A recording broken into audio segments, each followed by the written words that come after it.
이 말씀의 제목을 의인은 믿음으로 산다.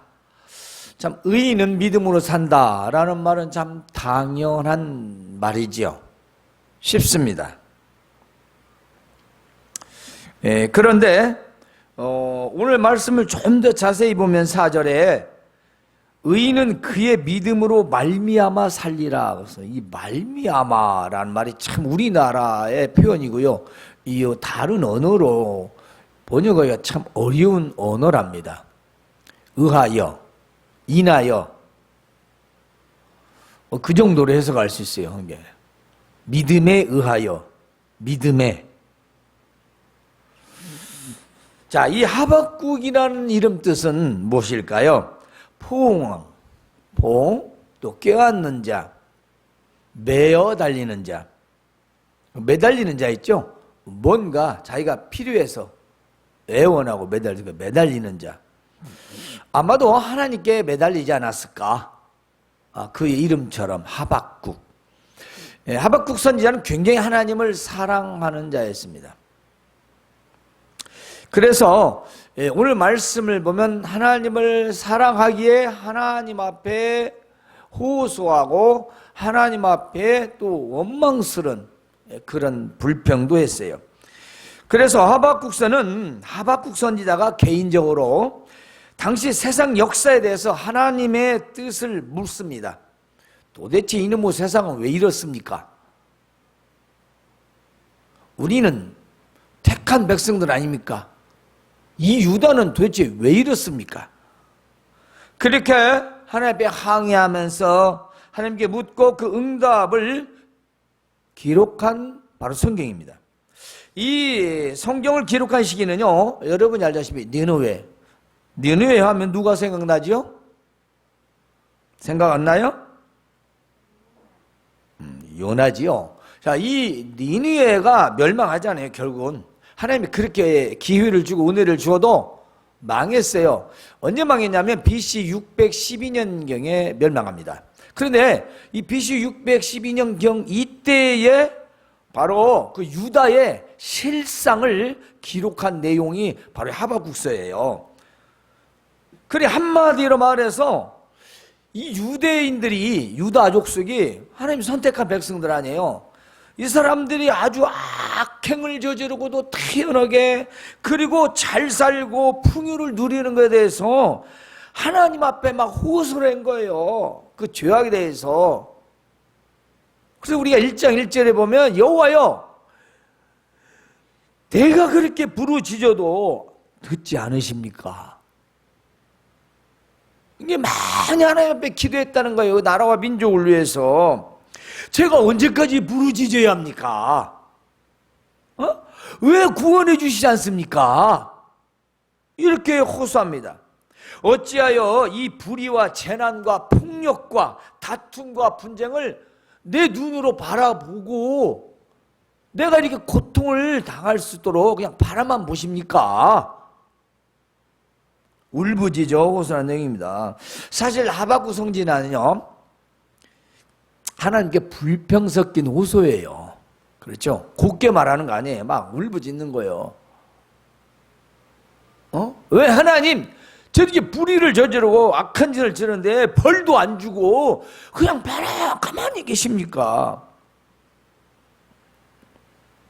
하지만 하나님께서는요, 결국 악을 방관하지 않고 벌하실 것을 말씀하시죠. 지금 하나님께서는 지금 악인들이 형통하게 보이지만 결국에는 하나님의 공의로운 심판을 내리시는 것을 밝히십니다. 그리고 의인은 어떤 상황에서도 믿음으로 살 것이다 라는 말씀을 하십니다. 사실 지금 이 시대와 너무도 닮은 상황들입니다. 여러분, 한번 우리가 생각해 보십시다. 요즘 얼마나 사람들이 악한지 몰라요. 물론 과거보다 나아졌다고 합니다. 그러나 아직도 권력과 재력으로 세상을 지배하려는 자들이 많습니다. 아무리 법을 고쳐놔도 자기의 가진 소유의 힘으로 누군가를 맘대로 할 수 있다라는 거죠. 동물 세계죠. 강한 자가 약한 자를 지배하는 건 동물 세계지 않습니까? 그런데 이 인간 세상에 여전히 민주주의라고 하면서 나라에도 아직도 이것은 근절되지 않지요. 뭐 요즘 말은 갑질이라는 말을 하더군요. 갑질. 뭐 그 말이 꼭 맞는 것인가는 모르겠지만 아무튼 힘의 논리, 가진 자가 없는 자를 또는 강한 자가 약한 자를 컨트롤할 수 있다. 마음대로 해도 된다. 라는 생각을 가진 사람들이 적지 않게 있다는 겁니다. 또한 불의를 행하고도 뻔뻔스럽게 살아가면서 가책도 없고, 그렇죠? 잘못했으면 양심 가책이다 있어야지. 그냥 그것이 당연하다는 생각을 가지고 사람들이 또 이 시대에 얼마나 많습니까? 이런 세상의 불의는 당연하다 할지라도 기독교인들의 불의한 생활에는 문제가 있지 않습니까? 양심도 가책도 회개도 없이 뻔뻔하게. 이것을 우리가 어떻게 설명할 수 있겠어요?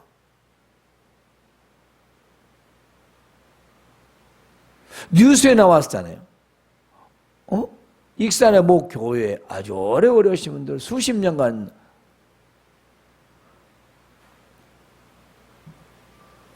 그 불미스러운 일들이 성도들하고 무려 9명하고 그렇게 성추행, 성폭행이 있었음에도 불구하고 다 9명 다 자기와의 쉬운 말로 연인 관계했다라는 거예요. 이거 도대체 그런 말이나 안 하면 인간이 실수나 할 수 있겠지. 실수도 한두 번이지 30년씩 하는 실수는 실수가 아니잖아요. 이런 게 그냥 조용히 넘어가면 모르는데 매스컴에 다 오르고 그러면 교회 윤리 도덕이 얼마나 타락하. 또 우리가 알다시피 뭐 뉴스에 나오는 너무나 많이 이런 일들이다 보니까 믿는 자나 안 믿는 자나 불평불만이 많아요. 믿는 자도 화가 나고 믿지 않는 자는 아예 그냥 우리를 그냥 인간 쓰레기 취급합니다. 왜 그럴까요? 오늘 바로 이 시대에 우리가 왜 믿음으로 살아야 하는지 우리가 함께 나누고자 하는 것입니다. 여러분, 지금 기독교인들의 이 불의한 생활에 있어서 이건요 세상의 문제가 아니에요. 세상이 악한 것은 문제가 아니에요. 왜냐하면 그건 당연해요. 그럴 수밖에 없는 구조입니다. 그런데 우리는 믿음을 가진 자들이에요. 우리 문제예요. 세상의 문제가 아니에요. 세상이 악하다, 나쁘다. 자, 우리가 지금 봅시다. 이스라엘 유대족이 남유다입니다. 이때 당시 남유다 민족이 이 정도면은 안 믿는 사람들은 어땠겠어요? 말할 필요도 없어요. 뭐 북이스라엘은 갖다 대도 못해 더했어. 하지만 하나님의 선택한 백성은 그러면 안 되죠. 안 되는 거죠. 그런데 하나님마저 가만히 계시는 거예요. 우리말로 하나님 뭐 하시는 거 몰라. 벼락은 뭐 하는지 몰라. 그러죠? 그런데 바로 문제라는 거죠. 믿는 자들의 행위. 그래서 하박국은 첫 번째 질문을 합니다. 1장에서 거기까지 보면은 당시 유대인들의 그런 죄악의 문제, 당신은 유다죠, 유다. 유다 민족들의 죄악이 뭐냐면 이들은 하나님이 선택한 백성이에요. 그렇습니다. 그럼 오늘 우리 누구죠? 그리스도 안에서 하나님의 백성들이에요. 그들은 하나님이 직접 선택한 하나님의 백성이고 우리는 그리스도 예수 안에서 선택된 하나님의 백성들입니다. 그런데 죄에 대해서 경고를 엄청나게 했어. 그 앞에 선지자들이 다 경고했고요. 어마무시하게 경고를 했습니다. 그런데 불구하고 회개하지 않고 더욱더 죄를 짓더라 이 말이에요. 잘못을 돌이키고 회개하라고 아무리 선지자들이 죽어가면서 외쳐도 회개는커녕 누가? 세상 사람이? 아니요, 하나님 백성들이 말입니다. 여러분, 이게 뭔 걸 말하겠어요? 오늘날 우리 시대 정말 교회에서 회개하라고 외치면요 듣지를 않아요. 잘못할 수도 있지 뭐 그것 갖고. 문제는 그게 어느 때는 터진다는 겁니다. 터져요. 저도 터졌잖아요. 터져요. 그건 하나님 사랑하셔서 그냥 그런 말 감사하셔야 돼요. 자, 당시에 이 죄에 대해서 돌이키고 회개하라고 해도 돌이킬 생각이 아니라 더 악하게 죄를 지었던 상황. 또 하나는 불의가 난무하고 재난이 있어요. 자, 재난은 뭘 색하죠? 재난. 재난이 닥치면 뭐요? 그건 하나님의 진노잖아요. 오늘날 우리는 심각한 재난이 닥쳐도 생각이 없어요. 에이, 뭐 유행병이야, 팬데믹이야, 이렇게 생각하지, 이게 지금 하나님께로부터 필요했다는 생각을 갖는 사람 많을까요? 딱 하나 있습니다. 억지되는 거예요. 예배를 안 드려서 더군다고, 유행한다고. 그건 좀 잘못됐고, 근본적인 걸 생각할 때 이것이 아무리 중국에서 시작됐을지라도 이걸 통해서 우리는 하나님의 뜻을 분별해야 한다는 것입니다. 왜 이런 재난이 왔을까? 왜 비가 2달간 계속 오는 걸까? 홍수 같은 심판은 없지만, 노아의 홍수 심판은 없지만 왜 이런 엄청난 비들이 왔을까? 그건 떠오르는 게 있다네요. 노아 홍수. 왜? 사람들이 무분별한 성생활, 무분별한 혼인. 아니, 이렇게 시키는 건 자연스럽잖아요. 왜냐? 그렇게 노아 홍수나 소돔 고모라를 심판하는 것은 후대에 경고가 되기 위해서라고 기록되어 있잖아요. 아, 이게 비가 많이 온다, 검증에 홍수하는 사람 죽어간다. 그래, 우리가 정신 차려야지. 혹 하나님 앞에 내가 마음대로 사는 거 있는가? 이렇게 돌아오니까 당하는 거지. 그 사람들은 그렇고 우리 전라북도는 괜찮요. 이렇게 생각하는 것은 미련한 거예요.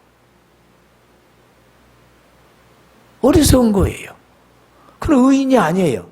그건 믿음으로 사는 것이 아닙니다. 하박국 시대에는 바로 하나님의 말씀들이 기록된 이 두루마리 책을 없애버렸어요. 불을 태워버렸어요. 한마디 하나님의 말씀을 무시해버린 거예요. 다 불태워버린 거예요. 두루마리를. 그래서 우리가 쿰난 그 동굴 같은 성경책이 이렇게 그 당시 두루마리 나무 껍질로 했던 이런 것들이 불에 타다 남은 것들이 실제적으로 이게 많이 발견되잖아요. 이 사실이에요. 지금도 보관되어 있어요. 대형박물관에 가면. 성경 원본. 그게 불에 타서 타다 말하고 막 끄집어내가지고. 그런데 이걸 뭘 말했어요? 하나님 말씀이 완전히 무시해졌다는 겁니다. 지금 솔직히 우리가 하나님 말씀 얼마나 두려워하고 경외하고 떠는 마음으로 받아들이는가? 우리 한번 생각해 봐야죠. 지금 시대를 보십시오. 하나님이 있는지 없는지 모를 정도요, 무색할 정도의 종교 지도자들, 거기에서 또 따라다니는 추종하는 또 신도들. 자, 하박국 선지자는 이런 문제에 대해서 하나님 앞에 왜 하나님은 이들의 죄악을 징계하지 않습니까? 왜 벌을 안 줍니까? 아니, 잘못하고 있잖아요. 죄 지고 있잖아요. 하나님 백성이 좀 제발 좀 왜 가만히 보고 계십니까? 라는 겁니다. 하나님의 답변은 이렇습니다. 때가 오면 내가 바벨론을 심판의 도구로 사용해서 그 남유대 악인들을 다 소멸시키겠다. 징벌하겠다. 그러니까 즉 바벨론 어디입니까? 이방 나라죠.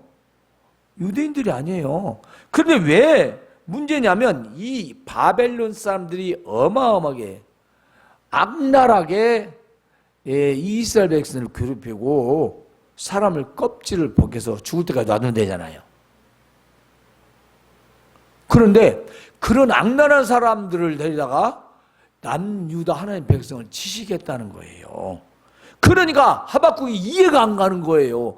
아니, 벌을 하나님이 직접 주시던가 하지 왜 남유다보다도 더 악한 독종스러운 그런 사람들 데다가 왜 하나님이 선택한 백성을 왜 징벌하십니까? 여러분도 그러겠죠. 어때, 여러분이랑 그런 하소연 안 하겠습니까? 아니, 하나님 직접 그냥 재앙 내려서 혼내시든가 하지 그 왼수 같은 종자들 데리다가 이거죠. 차라리 북한이 낫지 일본 놈들 데다가 우리 치려냐? 딱 그 말이잖아요. 여러분 안 그렇습니까? 만약에 우리가 벌을 받아요. 똑같은 벌을 받아야 한다면 북한한테 받는 게 낫겠어요? 일본 사람한테 받는 게 낫겠어요? 대한민국 사람들 다 뭐라고 속고 그래도 차라리 맞으려면 내가 맞을 짓 했다. 북한 사람한테 맞지 내가 일본 놈한테 맞기는 싫다고 하는 거 아니겠어? 왜 그래요? 우리가 생각할 때 아무리 때려주고 싶어도 일본하고는 뭔가 하여튼 근본적으로 해결되지 않았기 때문에 그 36년이라는 것을 우리는 잊혀질 수가 없어요. 너무 우리가 상처가 크고 아픔이 크고 정말 치유될 수 없는 치욕의 역사잖아요. 근데 또 그렇게 벌을 받는다 봐요. 하나님, 아니 왜 아무 많은 나라 중에 꼭 그 나라 선택해서 하나님의 백성을 이렇게 꼭 벌을 내야 됩니까? 이렇게 물은 거에 또 두 번째 항의가. 여러분도 그럴 수 있겠죠? 이해가 가요. 하나님께서는 이 두 번째 질문에 대해서 이렇게 말씀하십니다. 야, 하박국아, 내 말 잘 들어봐. 하박국이 이렇게 말하잖아요. 예? 하나님 어째서 그렇게 하나님의 백성을 하나님의 뜻이 아무리 그렇다 할지라도 어떻게 이방 민족 중에서 하나님이 선한 백성을 심판할 수가 있습니까? 어떻게 하나님이 그렇게 할 수 있겠습니까? 내가 그래서 한번 뭐라고 하는지 들어봐야 되겠다 하는 게 2장 1절이에요. 그래서 내가 파수대에 서서 하나님 도대체 나한테 뭐라고 대답하는지 내가 좀 계속 기다려야 되겠다. 지금 그거예요. 파수대라는 가장 높은 곳을 말하고 당시에 전쟁 조소에서 지키는 파수대지요. 하나님께서는 택한 백성을 심판하시는데 그들보다 더 패역하고 더 악한 이방 나라인 바벨론을 들어 심판하시는 이유가 도대체 무엇인지 하박국이 질문하자 하나님은 이렇게 말씀하시죠. 하나님께서는 유다를 멸망시킨 바벨론이 큰 부귀를 누리지 못한다. 그리고 결국은 심판을 당하게 될 것이다. 즉 선민 유다를 징벌하기 위해서 잠시 악인을 들었을 뿐 악인은 결국 망하게 될 것을 말씀하시는 겁니다. 그래서 하나님의 공의가 세상에 밝게 드러나고 의인은 아무리 불의한 상황에서도 믿음으로 살게 될 것이라 말씀하십니다. 여러분, 우리가 여기서 하나 기억할 것은요, 뭐냐면 이 유다를 멸망시킨 바벨론이 이뻐서 하나님이 그렇게 쓰신 게 아니라 이건 심판의 도구예요. 막대기, 창칼. 이 무슨 말일까요? 그렇습니다. 우리가 세상에 살아갈 때에 원치 않고 또 바라지 않은 일들이 일어났을 때 또 오늘 말씀을 기억하십시오. 특별히 믿지 않는다. 또 불신자에게 내가 뭔가를 불의한 일을 당했다.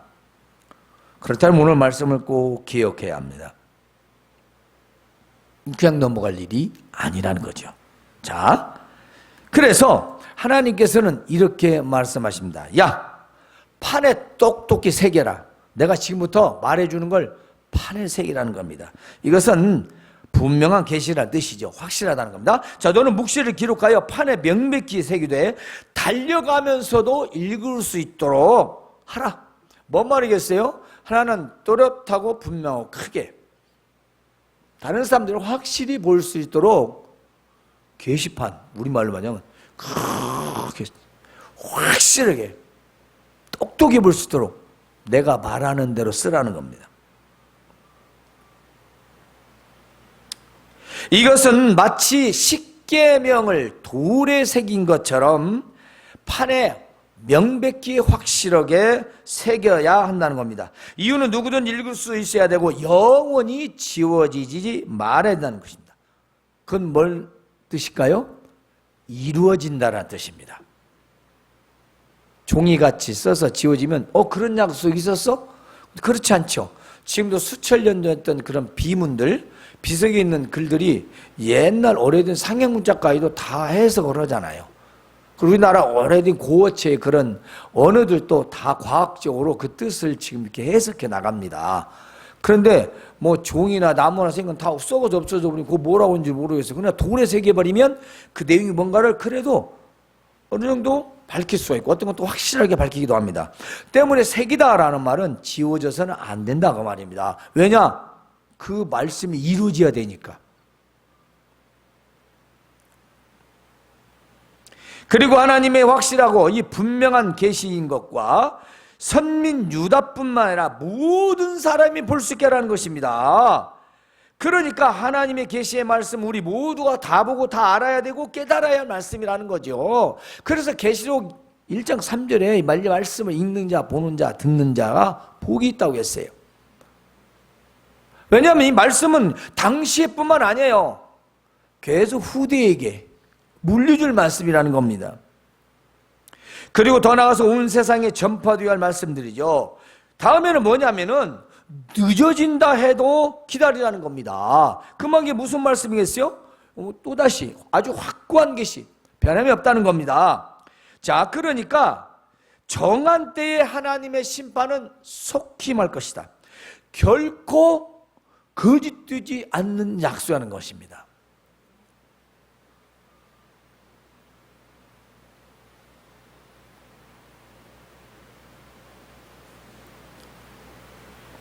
사실 바벨론은 멸망했죠. 완전히. 그리고 바벨론의 수도가 니느웨였고요. 니느웨도 망했고요.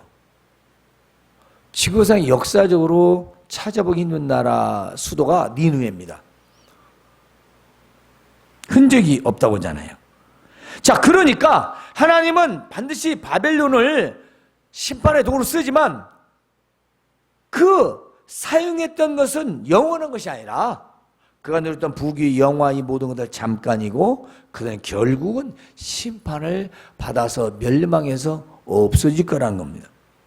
그러니까 더딜지라도 기다리라는 것입니다. 지체하지 않고 반드시 이룰 것이다 라는 말씀이죠. 자, 모든 예언은요 사실 우리가 좀 기다림이 있죠. 만약에 지금 하는 걸 예언이라고 않죠. 내일, 모레, 혹은 1년 뒤, 2년 뒤, 10년, 100년 이래야 예언이지. 그냥 지금 말하는 것은 예언이 아니죠. 이것이 시간을 두고 다음에 어떤 일이 일어날 거라는 걸 미리 말하는 게 계시고 예언이지 않습니까? 자, 그래서 우리는 그 계시가 성취될 때까지 기다리지 않으면 안 됩니다. 하박국에도 그런 거예요. 야, 좀 기다려라. 보채지 말고 기다리라. 매달리지 말고 기다리라. 그 말은 매달리지 말란 말이라 좀 참고 기다리라는 것입니다. 여러분, 사람들은 당시에 예언이 빨리 이루어지기를 바라겠죠. 하박국도 우리도 그러겠죠. 우리가 기도하면 팍팍 이루어져야 되고 하나님 말씀이 선포됐으면 그 말씀대로 살지 않으면 빨리 막 벌도 받아야 되고 증거가 막 나타나야 되고 그럴 수 있습니다. 그러나 그것은 하나님 뜻이 아니죠. 교만한 바벨론을 멸망시키는 것은 하나님의 정한 때에 이루어진다 했어요. 말씀을 보면은 오늘 정한 때라고 하나님의 때가 있다는 겁니다. 우리 세상 만사는요 다 하나님의 때가 있습니다. 좀 늦어져도 참고 기다리라는 겁니다. 여러분이 세상을 살아갈 때 마찬가지예요. 급하게 하지 마세요. 따라서 우리 주님 예수의 재림도 우리 주님 예수 그리스도의 재림도 확실한 약속입니다. 때문에 우리도 참고 기다린다. 너무나 성급하게 혹은 또 너무 지루하게 왜 지금 며칠 지났는데 아직도 오시지 않나? 뭐 불평할 수도 있겠죠. 사람이니까. 그러나 그 또한 하나님의 시간이요. 우리가 그걸 간섭할 수가 없습니다. 우리는 그저 우리의 시대를 믿음으로 살아가면 되는 겁니다. 그것이 언제가 아니라 내가 믿음으로 사는 거예요. 그래서 오늘 말씀도 의인은 믿음으로 살 것이다. 아무리 세상이 그래도 악인들의 마음은 교만하고 정직하지 못하지만 의인은 믿음으로 말미암아 살 것이다. 세상이 어떠해도 그 누가 뭐라 해도 자, 의인이라는 건요 하나님을 섬기는 자로서 윤리 도덕적으로 마음이 정직하고 겸손한 자를 말합니다. 그냥 믿음이 없이 그게 아니라 하나님을 섬겨야 되고, 그 하나님을 섬기는 자가 바로 윤리와 도덕적으로 깨끗하고 또 특별히 정직하고 겸손한 자를 의인이라는 거예요. 그 믿음이란 걸 뭐랍니까? 우리가 믿는 이 베스트에서 당연히 믿음이죠. 근데 믿음이라는 단어가 당신 견고하고 진실하고 성실한 걸 포함하고 있어요. 그러니까 하나님을 섬기는 자가 견고하고 진실하고 성실하다는 거죠. 단순한 신뢰를 말하는 게 아닙니다. 무엇을 신뢰하느냐? 무엇을? 살아계신 하나님을 경외하는 것을 신뢰하느냐?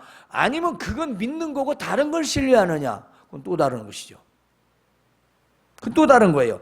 그래서 하나님을 믿는다는 것은 하나님을 사랑하고 의지하며 그 약속을 확신하고 하나님의 섭리와 공의를 어떤 상황에서도 의심하지 않고 하나님과의 겸손한 관계를 유지하는 겁니다. 좀 더 쉽게 말하면요, 하나님 앞에서 겸손한 자세로 올바른 관계를 계속 유지해가는 거예요. 오늘은 해 뜨고 내일은 구름 끼고 모레는 비 오고 또 다음날은 비 왔다 눈 왔다 흐렸다 이런 게 아니고, 날씨로 말하면 항상 맑음. 누구와? 하나님과. 전기로 말하자면 220볼트가 항상 꾸준히 전격 출력으로 나오는 겁니다. 220 나왔다, 230 나왔다가 200 나왔다. 이러면 어떻게 되겠어요? 불이 막, 그 전에 근데 전기가 휙 올라갔다, 막 약했다. 이게 전력이, 전격, 이 출력이 안 되니까. 어딘가는 입력이 안 된 게 그러겠죠. 이 신앙생활을 뭐냐면, 하나님과 올바른 관계가 꾸준히 늘 유지되는 걸 말합니다. 주일날 뿐만 아니라 1년 365일 모든 상황에서 말입니다. 결론적으로 우리가 오늘 말씀은 무슨 뜻일까요? 바벨로인들처럼 교만한 자들은 불의하고 사악한 삶을 살다가 마침내 멸망이 이른다는 것입니다. 또 하나, 유다인들처럼 오만하고 교만해서 알지 못하면 이방인들에 의해서 치욕을 겪는다는 거예요.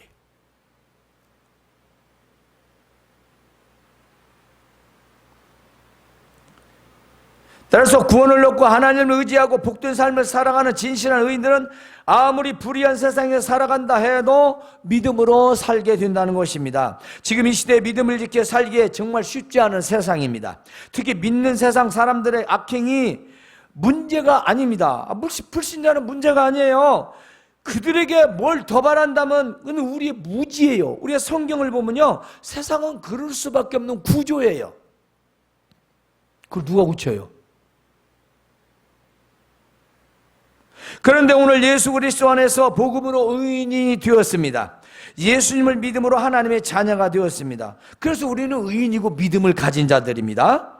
오늘 말씀에서 의인은 믿음으로 말미암아 살 것이다 했습니다. 그러니까 여기서 의인이라는 건 참된 의인을 말하죠.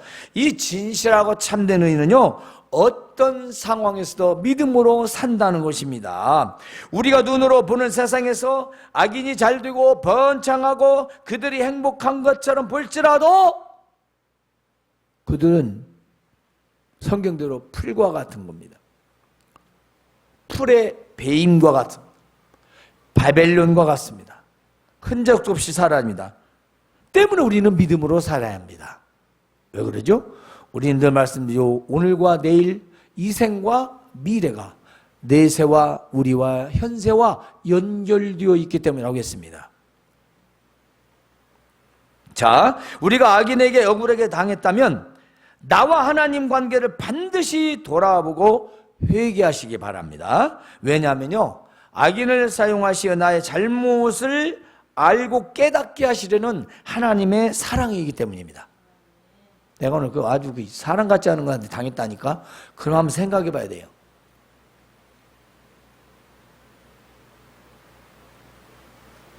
우리가 세상 사람한테 당했다. 그럼 내가 왜 당했는지 생각해 봐요. 왜 하나님은 분명히 그들에게 당하게 놔주셨는데 그렇다라면 이유가 있다는 겁니다. 그렇다면 그것이 물질이든 권력이든 권세든 명예든 마찬가지, 우리 삶의 모든 영역에서 그런 수치를 당하고 나면 왜 하나님은 나를 저렇게 안 믿는데 당해도 어떻게 꼭 안 믿는 사람한테 그걸 당할까? 또 따라서 믿는 자에게 당한다. 물론 믿는 사람이라면 그렇지 않겠죠. 유다 민족 중에서 종교 잘못된 지도자들이니까 뭐 믿는 자도 나름이죠. 하여튼 그런 일로 당했을 때 우리는 하나님께 돌아봐야 된다는 겁니다. 그리고 또 하나 우리가 알 것은 나를 해친 악인들이 지금 형통할지라도 부러워하지 마십시오. 그들의 결국은 하나님의 심판뿐이 없습니다. 다른 게 없습니다. 미래가 없습니다. 영원한 내세가 없고요.